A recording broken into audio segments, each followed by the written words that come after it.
दुनिया में हमेशा से आग रही है, लेकिन एक समय ऐसा भी था जब इंसानों को यह नहीं पता था कि इसे कैसे जलाया जाए। आग जलाना सीखने के बाद भी उन्हें आसानी से ऐसा करने में काफी समय लग गया। आजकल माचिस की सुविधा के कारण हम आसानी से आग जला सकते हैं। हालांकि यह अविश्वसनीय आविष्कार, इसे विकसित करने में मानवता को हजारों साल लग गए। आइए इस साधारण दिखने वाली वस्तु माचिस के इतिहास पर नजर डालें। आग मूल रूप से प्रकृति द्वारा ही मानवता को प्रदान की गई थी। जब किसी जंगल में पास के ज्वालामुखी से निकले अंगारों के कारण आग लग गई हो, या जब बिजली गिरने से किसी पेड़ में आग लग गई हो।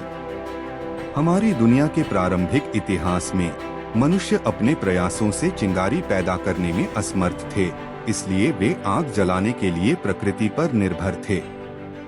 जैसे जैसे समय बीतता गया, दुनिया में कहीं एक व्यक्ति ने आग जलाने की एक विधि विकसित की। दूसरे शब्दों में, उन्होंने कृत्रिम रूप से आग पैदा करने का एक साधन तैयार किया। यह पहचानते हुए कि उनके हाथों की जोरदार और तेज रगड़ से गर्माहट पैदा होती है, उन्होंने प्रयोग किया और पाया कि सूखी लकड़ी के दो टुकड़ों को आपस में रगड़ने पर भी यही सिद्धांत लागू होता है। इससे एक गंभीर प्रश्न खड़ा हो गया, क्या लकड़ी के दो टुकड़ों को आपस में जबरदस्ती रगड़ने से आग जल सकती है? इसका परीक्षण करने के लिए व्यक्ति ने लकड़ी का एक सूखा टुकड़ा जमीन पर रखा और उसे एक छड़ी के सिरे से तब तक रगड़ना शुरू किया जब तक कि एक नाली न बन जाए। जैसे ही उन्होंने जोरदार और तेज गति से रगड़ना जारी रखा, उन्होंने देखा कि खांचे में बनी धूल से आग निकलने लगी। इसके बाद उन्होंने सुलगती धूल पर कुछ सूखी घास बिछा दी। उन्होंने अपनी सांस से उस पर फूंक मारी और घास को आग की लपटों में जलते हुए देखा। इस क्षण में एक व्यक्ति ने स्वतंत्र रूप से आग जलाने में कामयाबी हासिल की और प्रभावी ढंग से उस चीज का आविष्कार किया जिसे माचिस के रूप में जाना जाएगा। एक ऐसी खोज जिसे दुनिया के इतिहास में सबसे महत्वपूर्ण आविष्कारों में से एक माना जा सकता है। आग बनाने में दूसरी प्रगति इस खोज के साथ हुई कि पत्थर और लोहे के टुकड़े को एक साथ टकराने से चिंगारी उत्पन्न हो सकती है। यदि आप एक विशेष प्रकार के लौह अयस्क, जिसे पाइराइट या अग्निपत्थर के रूप में जाना जाता है, पर चकमक पत्थर के टुकड़े से प्रहार करते हैं तो चिंगारी उठेगी। ऊपर उल्लिखित दोनों तरीकों में रगड़ या घर्षण की प्रक्रिया के माध्यम से आग प्राप्त करना शामिल था। ऐसा प्रतीत होता है कि यह घर्षण आधारित पद्धति सभी प्राचीन समाजों द्वारा अपनाई गई थी और इसका उपयोग दुनिया के विभिन्न क्षेत्रों में आदिवासी समुदायों द्वारा किया जाता था। स्ट्राइकेलाइट पद्धति की खोज कई हजारों साल पहले की गई थी और इसे दुनिया भर के लगभग सभी सभ्य देशों द्वारा अपनाया गया था। अभी बहुत समय नहीं हुआ है जब यह पद्धति बंद कर दी गई थी। आज ऐसे व्यक्ति जीवित हैं जो उस समय को याद कर सकते हैं जब टिंडर बॉक्स के साथ साथ चकमक पत्थर और स्टील का उपयोग लगभग हर घर में किया जाता था। लगभग 300 वर्ष पूर्व अग्नि प्रज्वलित करने की तीसरी विधि की खोज हुई। यदि आप क्लोरेट ऑफ पोटाश और चीनी के मिश्रण में थोड़ी मात्रा में सल्फ्यूरिक एसिड डालें तो इससे एक चमकदार लौ पैदा होगी। इस परिणाम ने आग बनाने के एक नए तरीके के लिए एक सुराग के रूप में काम किया। 17वीं सदी में वीना में एक बुद्धिमान व्यक्ति ने इस परिणाम का लाभ उठाया। उन्होंने सल्फर टिप्ड स्प्लिंटर्स में से एक लिया, जिसे वह आम तौर पर अपने टिंडर बॉक्स के साथ उपयोग करते थे। इसे सल्फ्यूरिक एसिड में डुबोया और फिर इसे पोटाश और चीनी के क्लोरेट के संयोजन में लगाया। छींटे ने तुरंत आग पकड़ ली और तेज आग के साथ जल गया। इस पद्धति में घर्षण या टकराव शामिल नहीं था।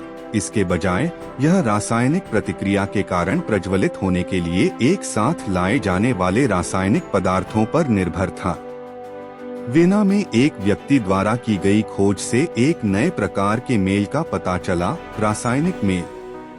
एक व्यावहारिक आग बनाने वाली किट में अब सल्फ्यूरिक एसिड, विट्रियल की एक बोतल, सल्फर, पोटाश के क्लोरेट और चीनी के साथ स्प्लिंट का एक बंडल शामिल है।